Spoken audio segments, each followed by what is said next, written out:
Hey, good morning. Just want to remind you to check out our new merch at coffeepeoplearesexy.com. Thanks for checking in.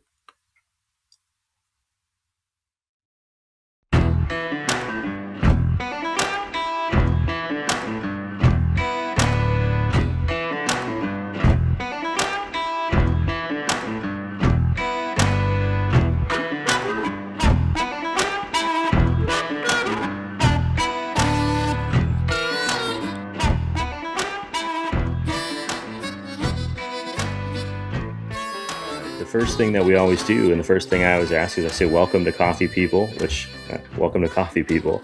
Yeah, thank And, you, Ryan. It's awesome. and if you wouldn't mind, tell everyone who's someday going to be listening to this, your name and what your role is and at what company. Yeah, great to meet you. I'm Kevin Hartley, and I'm the founder and CEO of Cambio Roasters.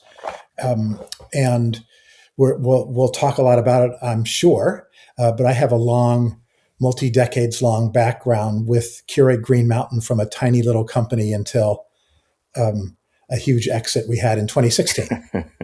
Yeah, I think everyone's pretty familiar with the Green Mountain pods now. I think they have my Costco in the few times I've been allowed into a Costco. Yeah, just like that. Uh, I'm not actually on our Costco account, just full disclosure, because my wife feels that would be dangerous. So I'm not sure it one would to be. go. So you had a background. You're based out of South Carolina, is that right? Correct. Okay. Just wanted to. We're in different time zones here. When this was scheduled, by the way, I was on an East Coast time zone, so I was expecting this to be at 10:30, and now it's Oh, much earlier for me today. sorry about that. But I have a good cup of coffee, so I'm okay Oh, good. either way. How did you get? Let's kind of back up a little bit. How did you get started at Green Mountain in the first place? I mean, even before that, do you have a coffee memory or experience that kind of got you started on this is something I do in the morning or every day? Yeah, so I probably haven't. I wonder if this is true, Ryan. I don't think I've missed morning coffees, plural for me, not singular, since I had my first job in construction when I was 15. Oh, So maybe I was in the hospital once and didn't, or something. But so I've and I've been a coffee lover ever since. I My background is it's about equally distributed between Fortune 500 C-suite and entrepreneur. And on the entrepreneurial side, and the through line of my career is commercializing national scale innovations, basically. So hmm launching new products or services that totally will make a customer's socks go up and down in whatever company or industry. And my journey to Green Mountain Coffee started in the mid 2000s when the unbelievably talented entrepreneur Bob Stiller and his right hand man Steve Sable engaged me to do some future looking work with Green Mountain Coffee, which was a public company at the time. Bob started it after he retired when he was 28 years old. He sold Easy Wider rolling papers and then retired from Westchester County to Vermont. And I'm from Vermont, so theoretically you could put tobacco in Easy Widers, but sure. So, um, uh, and then he retired to a ski area in Vermont called Sugarbush and started palling around with the people who there was a little coffee shop called Green Mountain Coffee. And he had the idea of putting a roaster in the coffee shop, which was not common at the time. hmm And off it went. And then Green Mountain Coffee bought Keurig, which was a struggling little coffee uh, machine maker in '05 and '06.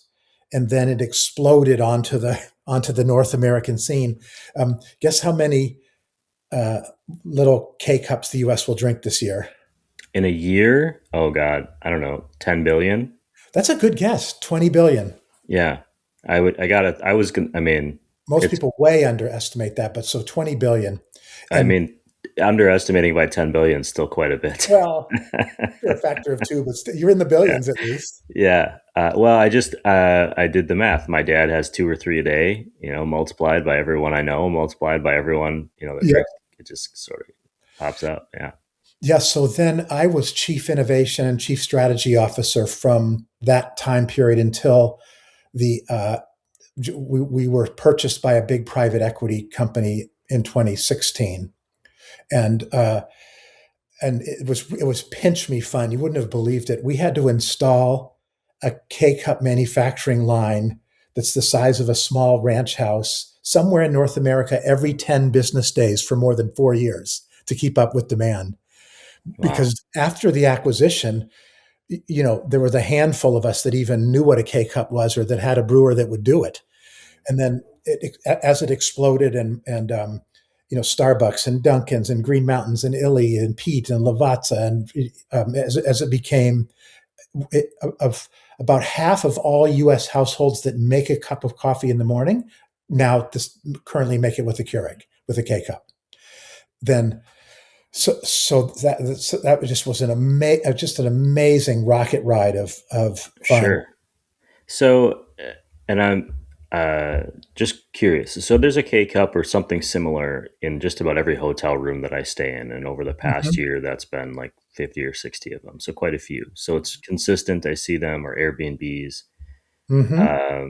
We've lived in a rental for the last 8 months that was furnished, and it came fully stocked with hundreds of different K cups, of Hmm. every different flavor I could imagine. Vermont, known for their environmentalism, beautiful outdoors and nature. Was that something that was talked about way back at the beginning of this? I'm just curious, and not trying to be in an accusatory way, because we all know K cups are made of plastic for the most part. Correct. But was that something that even then, because Vermont's always been kind of ahead of the curve as far as like that kind of stuff goes? It sure has. Yeah, in fact, since I was a young lad, call it boy, we've been Mhm. recycling. I didn't even know that Sure. people didn't. You know, there's no billboards in Vermont, even kind of place, right? Ben and Jerry's, seventh generation, et cetera, et cetera, et cetera. Hmm. Super cool. Um, but yeah, at the time, and we will get to Cambio in a minute, but Sure. our dream was to reimagine the iconic K cup for the next 25 years, which Hmm. meant that we had to solve the plastic K cup problem, which we'll talk about. But back to your question, yes, that was a much talked about subject. The reason K cups are all plastic, well, the reason they look like a K cup is because that's what the Ken salad dressing came in early on Hmm. in the Boston entrepreneurs formation dinners. And so they thought that might work, that we could solve the office coffee pot conundrum with this. So they ordered 1,000 of them and started working on it. But that's why it has this shape, ironically. That's And funny. then the reason it's ubiquitous is because it's inexpensive. I mean, that's the reason. And Mhm. Keurig was growing so fast. There were certainly um, areas of the business that felt pained about that was the form factor for sure. Mhm. Um, but as you're in the real world, as you're scaling that fast, you have to lock a technology down and then scale it. But that created the opportunity we have today to reimagine it for today's consumer in today's world. Sure. Um, so that should let's just jump right in then to Cambio. Yeah. Cambio Roasters. What is it? Obviously its origin story starts with the K cup, which is why we've been talking about it a little bit. Uh, why? I'm assuming you did pretty okay on that rocket ship. Hmm. Why keep going? Why not just head down to South Carolina, start golfing, and forget about it all? Why start a new company? Fair question. Not that I don't still do some of that. Sure, sure. Yeah, absolutely. But in all seriousness, we say one team, one dream, and there were a group of us who were in senior C-suite roles at Keurig who shared this passion to reimagine the iconic K cup for the next 25 years and launch from scratch what we hope is the most impactful, not only most impactful K cup brand in the US, but one of the most impactful CPG brands. And all the senior team are investors, and we share that same passion. So it's sort of legacy project. Like, can we really Hmm. solve the two intractable problems of plastic, which I articulate? But it's it's a heavy lift to launch a successful national consumer brand from scratch. My Sure. And it's expensive and it's bumpy. You know how my kids are. I have adult children, but they say, "Hey, Dad, you know how when you see a motorhome driving down the highway, there's a bumper sticker on it that says, "We're spending our children's inheritance." Hmm. They say, "You should put that on the Cambio packaging." And Yeah, it's if it fair. wasn't so true, it would be funny.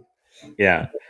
Um, My dad could put that on the back of a boat or whatever boat he's driving this year. Perfect. It's never new, but it's never old either. It's always Perfect. something Perfect. rotating in.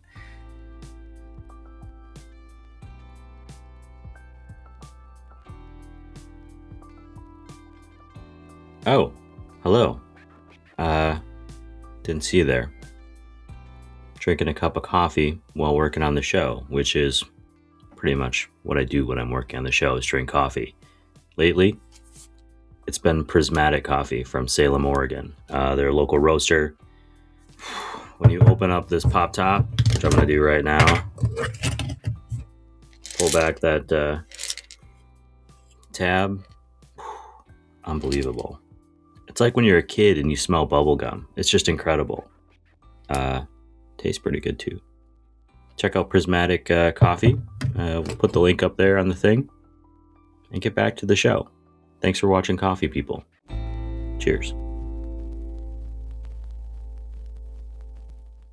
So you said something there that caught me, which was that your current C-suite or your current founders are investors, which Mhm. means that you've got skin in the game. You're not using someone else's money. You have to believe in this. Mhm. What made you feel like, or what was the spark that said this is something I believe in? Not just like I want this to be a legacy, but I actually think people want this product. People obviously wanted the K cup, so there's a proof of concept in the convenience of that. Yeah, and here's the Why new the one, extra thing? right? Yeah, Yeah. and just So that's just for anyone that is watching, and we'll post photos as well on our newsletter. That is a recyclable kind of like aluminum K cup, okay, right, the only same, yeah, patent protected, but the only ones in the world that you can use in your Keurig. So let me unpack the question. Excellent question. Unpack it really quickly. There is a market segment of Keurig consumers who um, we call her Hope. She's our avatar, and she's a really interesting person. She's actively looking for brands and purchases that align with her values. And those values tend to be environmental, mhm, organic, fair trade kind of stuff in our category. But she's also very pragmatic. It's interesting, Ryan. No raging environmentalist has a Keurig. We're pretty mainstream people. No Keurig customer is chaining herself to a nuclear power plant kind of thing. That's just not. The data driven insight, and Hope is about almost a quarter of existing Keurig consumers. And her pragmatic side is that she gets that all her purchases aren't perfect, and she's okay with that. However, this is the data driven aha, which is so exciting. Whenever she can move a purchase from the yucky column to this better column, she gets a dopamine hit and she gets excited. sure, So we've precision crafted Cambio to basically be her dream coffee pod brand for a Keurig. What's interesting, all of our national retailers also talk about this consumer. Kroger calls her Henry, high earner, not rich yet. Target calls her the emerging modern consumer. Walmart calls her the purpose driven consumer. So this will be no surprise to you, but it's a big category of shopping behavior. hmm, What's interesting about the K cup aisle is that though it has 60 amazing brands, and they're amazing coffee brands, and I'm so proud of a bunch of them. Our retailers have said, you know what, there isn't a brand targeted at that particular consumer that's looking for a pure purpose driven play, that including caring about the planet. And the retailers say, and we have a single use plastics conundrum that we need some help with. So that's unpack level number one. Unpack level number two, we said the reason K cups are plastic is because they're inexpensive, but they have two intractable problems. And I'm sure you're aware that many brands or businesses are started to solve an intractable problem or two. Not all of us succeed for sure. In our world, in consumer packaged goods, 95% of startups never make it to their Series A. hmm, So the the road is littered with RIPs for sure. Sure. But plastic has two killer problems. The first is the coffee doesn't really love it. Its oxygen transfer rate is too high, so the coffee loses its magnificence usually well before it's ever brewed. Number one. Number two, and this is the sad part, all of us who throw our plastics in curbside recycling in the US, truthfully, very little of that actually makes it into another product. The honest answer is about 3% do. Hmm. The rest end up just in landfills and some in oceans, et cetera. So we started a number of years ago on a multi-million dollar, ergo my kids problem, multi-million dollar, multi-year innovation product, and have launched on the national scene Cambio, which is of course Spanish for change, the only aluminum K-cup it works in your Keurig. And I'm going to talk about the coffees in a second too, which you'll love. What's fascinating about the aluminum pod, and you might know Nespresso pods are aluminum, so Hmm. it is the gold standard sort of for coffee pods around the world, but we're just bringing it into the Keurig platform. Sure. And you know how you stand on the shoulders of those who go before you kind of thing? Of course. But aluminum is called the magic metal for a couple of reasons. The first is, um, unlike plastics, when we throw aluminum in the US in the curbside bin, almost 100% of the time it turns into another product. The molecule is eerily stable, and it's much cheaper to do it the 100th time than it is the first time mining bauxite and melting it. Hmm. So it turns into a Diet Coke can or a Bud can or, Bud Light can or Airstream trailer or whatever it turns into. That's actually an important. I'm going to sorry to interrupt, but just the aluminum that you're using in that K cup or in that Cambio cup. Do you call it a C cup? What do you call it? K- Um, Coffee pod, coffee Coffee pod. pod. Okay. Mhm. Uh, I didn't want to keep calling it K cup throughout our chat. That's not what it Yes, is. correct. Um, is that is that virgin aluminum or is it recycled aluminum or a combination of the Right two? now, it's a combination, Okay. which is exciting to begin with, and then it turns into another product almost all the time. And then uh, we love, as a group, we love innovation, so we're going to continue to push the recycled content, which is a big, huge, fun project. But the other thing that's sexy about aluminum, and the reason it's called the magic metal, is the oxygen transfer rate, Ryan, is literally zero. Hmm. So the coffee keeps the magic of the roast master as long as until it's brewed. Because it's funny, I was in a conversation with a very large US based coffee brand, and we were saying, the CEO saying, isn't it interesting? We source the finest or Arabica beans from around the world, have amazing roast masters, amazing Q graders, and then we put it in this sort of, one of the form factors is we put it in this suboptimal plastic K cup. Sure. And it's just funny. It's just one of those things that needed to be fixed. So Cambio, the Cambio's traction with consumers and retailers is because of the magic of aluminum, but it's funny. We had a number of consumers recently say, "So you guys, Kev," and we don't know these people. These are feedback, on Amazon or Hmm. from the site or whatever. Millions of consumers, but one common thread is we came for the planet, but we stayed for the taste. Okay. So, Lynn, and I want to describe to you Yeah. how Please. our coffee love kind of thing. Yeah, absolutely. I think before you do, I wanted to just ask one clarifying Please. question as early in the show. One is, or not one is, but the question is that aluminum Cambio cup Hmm. coffee pod. Can you drop it into a traditional Keurig? Does it require a proprietary machine for Only anyone works watching? in it works in 44.5 million Keurigs. Sure. All of So easy. So the problem isn't like finding a new or buying a new machine. All you're doing is looking at the shelf, and the problem for you is getting yours on the shelf next to the other one, and then correct. letting a consumer make a choice. Correct. Yeah. Okay. So we're obsessed on the hopes of the world that have a Keurig, Yeah. and she's saying, "Boy, do I love my Keurig, but boy, I don't feel that great about the waste." And boy, as they've cost reduced year on year on year, just because big companies have to, I'd sure love the coffee to be more special. So Yeah. it's when we're laser focused on that. In fact, we get a lot of, can't you be in other form factors of coffee? And can't you do a Cambio, coffee bar, granola bar? And can't you do a Cambio this and a Cambio that? No, focus is so correlated with success that we have a lot of row to hoe, as you will. Sure. So then you were going to jump into a little bit more about the coffee itself, I believe. Yeah. So this amazing woman, Ryan, and for your listeners, Lindsay Bolger, who ran all of Hmm. Keurig Green Mountain's global multi-billion-dollar coffee activities, personally curates all of Cambio coffees. We're the only 100% organic line that a retailer can pick from, which is really exciting.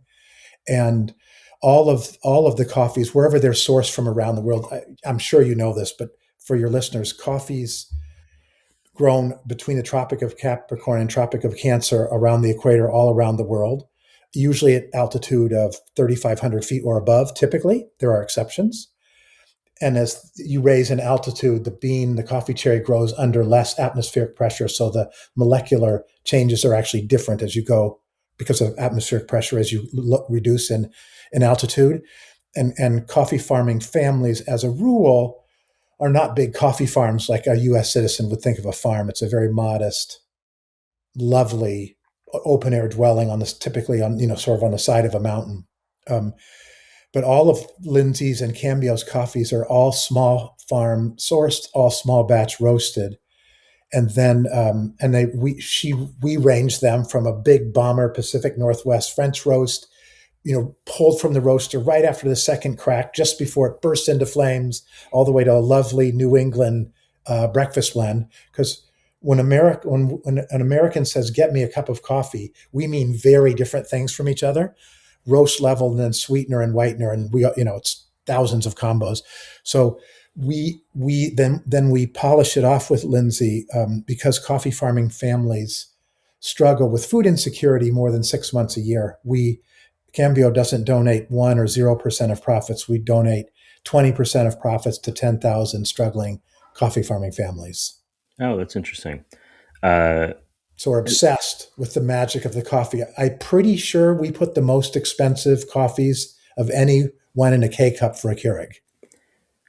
so I see a future problem if you haven't already run into it. And Yeah. just playing a little devil's advocate here is as Cambio grows, the way K Cup grew, at some point you have to source a lot more coffee and people will expect a similar level of consistency probably as they do from K Cup. Hmm. How do you do that while also still supporting small farms or not taking more control like some of those, some of the negative press around companies like a Starbucks or a Dunkin' or Right. whatever is that they're using beans from these mass farms that are just they're not talking about the magic of coffee. I mean, they're talking about it, but they're not actively doing it necessarily the way that you are talking about with Cambio. So if you keep growing, how do you approach that problem? Or I mean, how do you see that on your horizon? Or is it a question of just like getting into the market with the K cup originally, and now with the coffee pod, you got to get in and figure it out as you go. Yeah. So I think the answer would be sort of a little of both. So we wanted to make sure to enter the market for our shoppers and consumers with the most amazing coffees we could deliver. Hmm. Um, and that a Q grader, which is, as you know, like a sommelier in wine, they actually have the palate to be able to differentiate. It's not just I have a much more normal palate, so we shouldn't have me do it. I just love the product. But I appreciate a lovely coffee just like I appreciate a lovely wine for sure. Maybe that's the breakfast of champions. I'm not sure, but uh, with our supply chain planning, our intent uh, is to be as fast as possible from 0 to 100 million K cups a year. And therefore, today, 54 million K cups a day end up in landfills every day. So you like fill up Giant Stadium every 3 or 4 days or something. It's crazy. So, in our supply chain planning with Lindsay and the supply chain, our 100 million K cup 36 months from now volume does not put a dent, does not stress the ability for us to keep sourcing these small farm source, small co-op purchased lovely coffees. We're just Mhm. still such an, I don't mean this negatively, but we're such a small part of such a, even at that success of this Yeah. huge, monstrous system. Now, that's different. Starbucks this year at K Cups, I believe, will do 2.4 billion, just K Cups. Mhm. So, I mean, then you're stretching supply chains for darn sure. And then Ye the other thing I would add, because I'm kind of another part we felt very seriously about the brand is we price Cambio on par with a traditional Mhm. K cup, Dunkin's or Green Mountains or Starbucks or Pete's. So, and then we put expensive coffees in there so you can, and the aluminum cup costs a lot more than a plastic one. So you can tell that I'm willing to, because it's just us who has to decide, or I get to adjudicate it, be able to absorb that in margin because um, we care about the dream. And if you have a super expensive K cup, I mean, some people are going to be interested because of the coffee and what it stands for, but it's sort of in America, it kind of falls off the table pretty quickly if you're asking your shopper to sacrifice price in a big way or taste in a big way. So we tried to put this intoxicating package together, but I'm certainly like earning less per K cup than a big brand for sure. You mentioned, or we joked a bit about spending your kid's inheritance. Yes. Unfortunately, it's true, but yes. Yep. Which I think, hey, I tell my parents all the time, spend what you got. You know, we'll figure it out in the long run. We're still, doing Yes. okay. Um, I mean, for God's sakes, I'm a podcaster for a living. I mean, it's amazing what you can do in the world right now. It's amazing. So that being said, was there a point at the beginning of this process after you leave Keurig and Green Mountain, and you decide to start Cambio, where you kind of got into it and you thought, man, did you ever question it? Did you ever say, I don't know if this is worth the trouble? I've got a pretty good life here. Yeah, there's great question. And in the spirit of transparency, yes, is the short answer. And then to talk about that a little more, put color around it. Hmm. There's a wonderful book called The Messy Middle, and that's the difference from the sort of PowerPoint presentation or the idea and actually a big commercialized something. And the messy middle is real and it's yucky and it's hard and it's scary. And it anyone with a project, starting a restaurant even, there's a messy middle, right? I mean, the executing it is way harder than the idea. People in the innovation space like to oftentimes say, oh, so yeah, the idea, that's about 5% of the effort. Um, and so, yes, so as Ann and I, who's my life partner and co-founder, and our team, as we plowed through this, there were, to be honest, there were more than a handful of nights where in my living room right over there, I was sitting there at 3 a.m. going, how am I going to figure out this particular problem? And are we going to make it through here? And are we going to be able to capitalize this next period of growth kind of things? The I think maybe this is not giving myself a compliment for sure, but I think those of us, and there would be millions of people, not just me, but those people who launch things and stick with it are have a little, their wiring's a little weird, in Sure. your ability to keep taking gut punches and keep going. Hmm. It's just a funny makeup. So though it was very difficult, the question never popped up. Should we stop doing it? Hmm. Um, a valid question was, though, knowing what I know now, would I have done it? Yeah, sure. And my friend Mike Cunningham likes to say, he's got a picture that says, we didn't do it because it was easy. We started it because we thought it would be easy. Yeah, sure. Persistence is a lot. I mean, like I mentioned, this show's had several hundred episodes. This show only continues to exist because I don't stop doing it. I mean, we have people that support it now, and that's amazing. Hmm. But it certainly didn't seem like it was going to be the right decision for various parts of the show or various parts of its growth or its origin. But there was something about it that made me think it was important. And even on the days when nothing seems to be going right, you wake up the next day and you just keep pushing forward. And in the media space, at least, everything is so fast now. Oh, And I think in innovation, it's a different pace, but it's still fast. I worked in startups right. quite a bit in innovative startups, and people are so willing to cut things loose and move forward. So this idea that you could be persistent or that you could continue, and maybe this is a little ranty or a little bit of the moment, but I worry a lot about our future generations in critical thinking and working through problems. And it sounds like that's something that you were sitting at that coffee table doing, when you could have easily just said, "Oh, well, didn't work out. Let's move on to the next thing." Um, you mentioned your partner, who is a co-founder. What's it like working with family? I mean, is that a good thing? Is that a bad thing? Would you recommend it? So I think typical advice is don't do it. Sure. Um, Anne and I do fantastic together. It's been a wonderful, wonderful part of the journey and different skill sets. Um, you could hear commonly when we're working together in the on the dining room table when she hears me on the call saying something that we're going to do, and she goes, "We're not doing that," kind of thing. So she's the voice of reason in the room, but equally as passionate about the outcome. It's really interesting. I first heard the term triple bottom line in 1994, and Hmm. I've been obsessed with it ever since, which I'm sure you're uh, familiar with the notion, which is you run your brand or your business or your company with not only an eye toward the profit bottom line, but with an eye toward a bottom line for the planet and for people. mhm. And so, with our my own personal capital, I've only launched triple bottom line ideas. And for Cambio, it's the culture we build within Cambio where people can thrive and grow and develop. But it's also the coffee farming story that we told you about on the people side. And on the planet side, it's self-evident.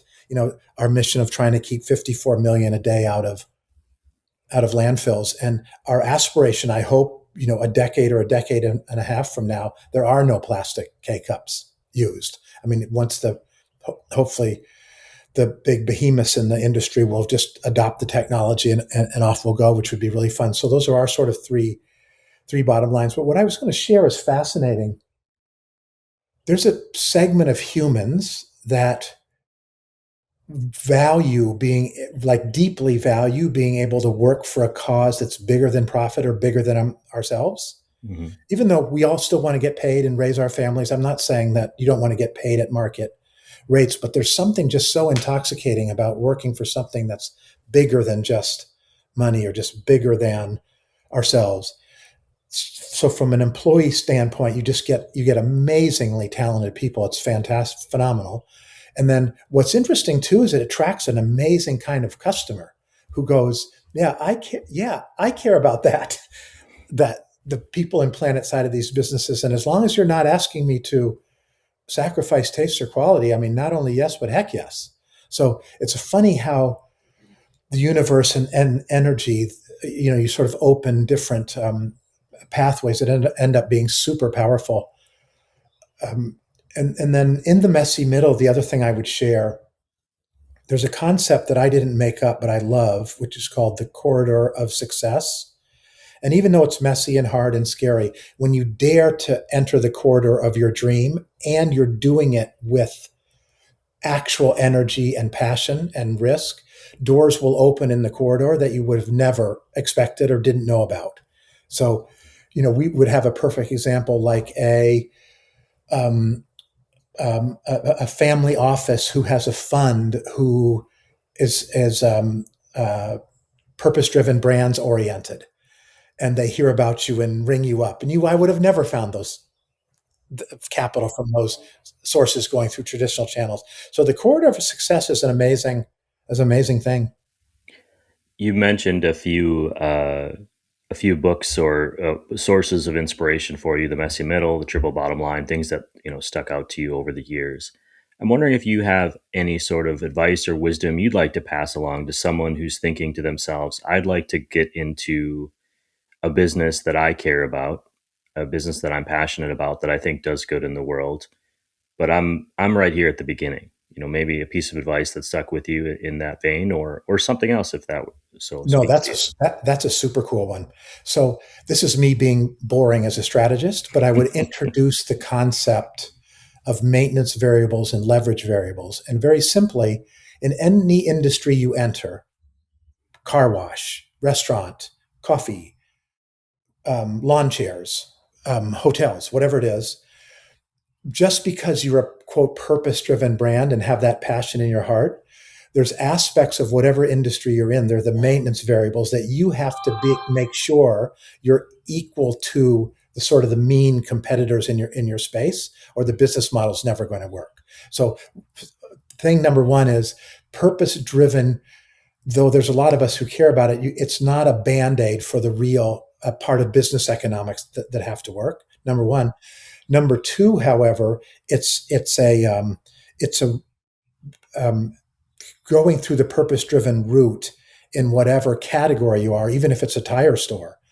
Um, Again, opens up an amazing new swath of customers, and for that, I would say there's interesting new work, Ryan, in neuroscience that a more uh, um, a more visually appealing alternative and a more emotionally powerful experience triggers the same dopamine, mesolimbic dopamine pathway that addiction triggers. So humans, because of biology, psychology, and evolution, find the more visually beautiful thing and the more emotionally satisfying thing crazy attractive. It's a chemical thing, Hmm. and that's why purchase intent scores for brands that know how to compete with design and compete with experience and compete with purpose, as long as they're doing maintenance variables well. That's why typically their financial returns are higher, which is actually counterintuitive. But so that would be some caution and just some way to a framework to sort of think about it in. What is the future of Cambio? You are you and your team are building this thing. You mentioned your goal of 100 million uh, in a year at some point in the near That'll take us future, 3 years from 3 years.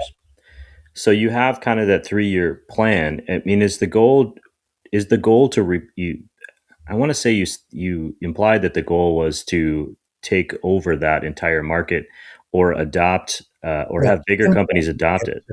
right. But you also mentioned patents, and so that made me wonder: can they just come in, or are you asking Keurig to say, "Hey, you got to invent your own thing here"? Like we're gonna, what's Yeah. the So how does that work? we have a very um, deep patent portfolio around all kinds of aspects of the aluminum capsule, such that for the foreseeable future, Cambio will be the only one offering it to the world. Hmm. So, step number one, I think, in our dream is to have the Cambio brand maybe not completely ubiquitously available in the US, but mostly. So all the major retailers. So, for example, we're in all 2,100 Kroger stores and all their banners, the Hmm. top 1,000 Target stores. The Amazon site is blowing up in a good way with people who are searching for recyclable K cups or coffee pods or what have you. And then in thousands of other retail doors. So that's step number one, is to have Cambio be this beautiful brand in the national phase, kind of like how Ben and Jerry's is, kind of thing. Hmm.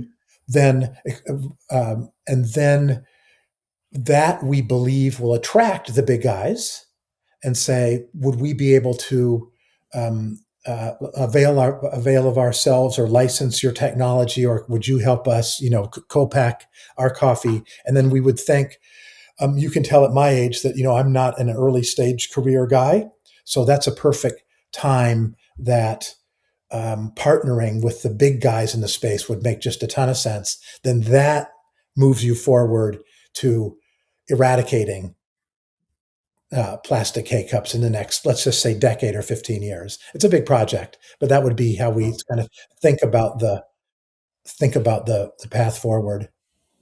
How long have you been doing Cambio? Uh, Twice as long and spending twice as much money as my original plans. Okay. so, so we sold the first cup, call it from in 2020, basically. Okay, so relatively, I mean, short, long runway, but was how did you at the beginning? There had to be a first uh, coffee pod that sold. Hmm. Do you still get that same dopamine rush when you see a sale go through now, or I how actually, it?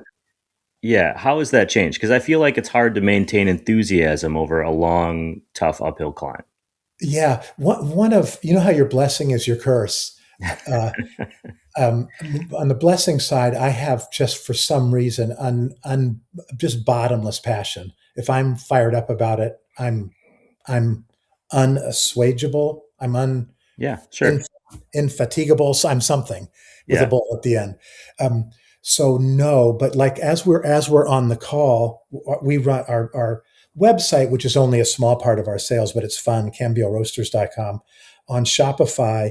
I've set it sets up so whenever there's a sale, a cash register ring noise happens, and Hmm. uh, now just now 4 different times since you and I've been talking, it rings, and I get such a high out of that. um, it's also really fun. So this year we'll serve somewhere between 10 and 20 million cups of coffee. Hmm. And I won't know the people. I don't know them, and I get such a high from that, just imagining someone caring about our little dream and having it help them be more who they want to be. It's just such a high. And the other thing for me that I've always been attracted to is seeing things on the national stage at scale that exist that wouldn't if I wasn't here. Sure. I get a high out of that. I have a strategy where early on in the show there was a fan of the show. Her name is Kim, Yep. and Kim was very proactive in supporting us socially, social media wise, online. And then I had an in person event. Maybe 10 people showed up, and Uh-huh. she drove and was one of them. And so even now, 6 years later, I think about Kim when I'm doing things or I'm questioning decisions, Oh and I think, yeah. oh, that's the person that is out there that I never would have known that is now excited about coffee or is now doing an entrepreneurial thing or so on. And so for me, I have that. And to your point, I don't have the cash register sound, but there was a ding here because I forgot to turn my phone off. We launched a new line of coffee people are sexy things Yeah. at Perfect. World of Coffee.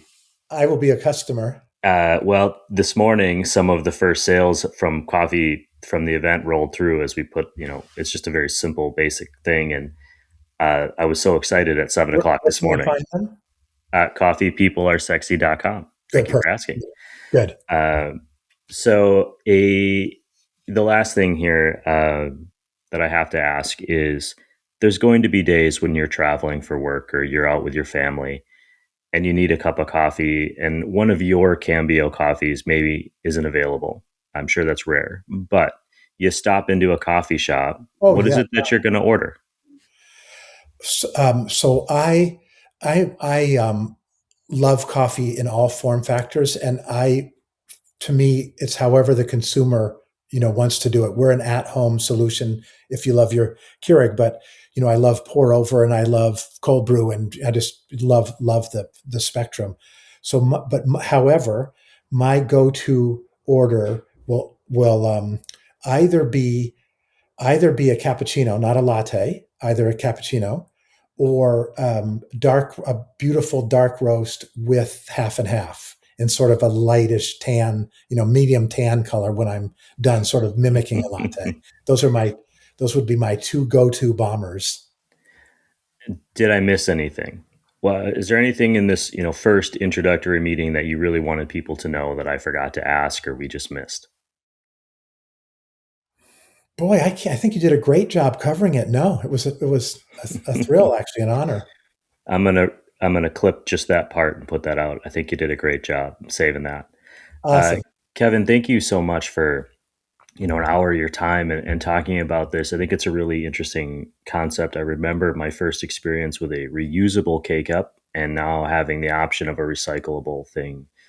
especially for someone who, I travel a lot. It's always a challenge to try to maintain my levels of waste and just impact, Hmm. which is something I care about. Very I challenging. Yeah. appreciate that you're taking on the challenge, and I'm looking forward to learning a lot more about what you do. Great. Super nice to meet you. Thanks a ton. And yeah, I thought you did an awesome job, actually. Thank you, sir.